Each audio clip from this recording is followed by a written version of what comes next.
Large software systems are built out of many smaller components. So we can say that if solid design principles tell us how to arrange bricks in a wall, the component principles tell us how to arrange those walls and rooms in the building. Components, as we know, are the units of deployment.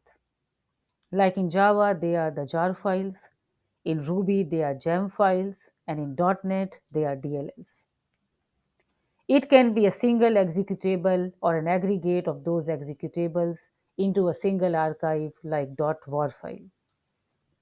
So, regardless of how you deploy them, if they are well designed, they must be independently deployable.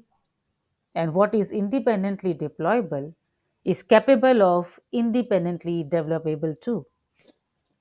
So, the design related to which classes will go into which component is important. And here comes the idea of component principles. Let's begin with the first three principles of components that are related to cohesion in components. The reuse release equivalence principle, REP, the common closure principle, CCP, and the common reuse principle, CRP. So, what is REP? The release, the reuse release equivalence principle.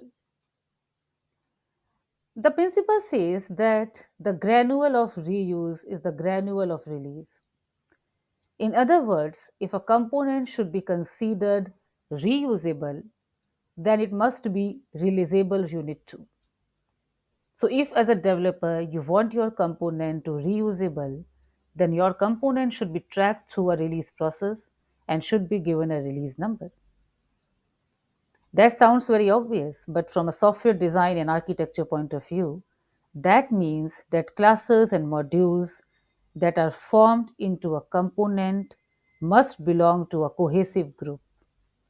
Your component cannot simply be a group of some random classes and modules. They should have a reason to be grouped together because classes and modules that are grouped together should be releasable together. The next principle is Common Closure Principle, the CCP. And about this, Robert C. Martin says that gather into components those classes that change for the same reasons and at the same times. Separate into different components those classes that change at different times and for different reasons. We can say that it is single responsibility principle restated for the components. Like SRP says, a class should not have multiple reasons to change.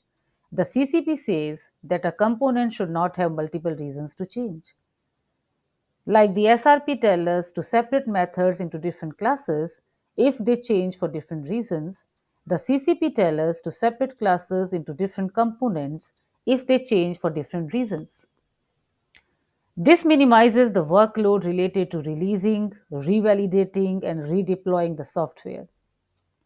So both principles can be summarized as per Robert Martin like this. Gather those things that change at the same times and for the same reasons. Separate those things that change at different times or for different reasons. The next is common reuse principle. The CRP says that classes and modules that tend to be reused together belong in the same component. In such a component, we would expect to see classes that have lots of dependency on each other. But CRP is something more than that. It's not just about what classes should be reused together, it's about should be grouped together. It's also about which classes should not to keep together in a component. It's about ensuring that the classes we put into a component are inseparable. That is, it is impossible to depend on some of them and not on the others. If we will not do that, then we will be redeploying more components than needed, and that will waste our time and effort.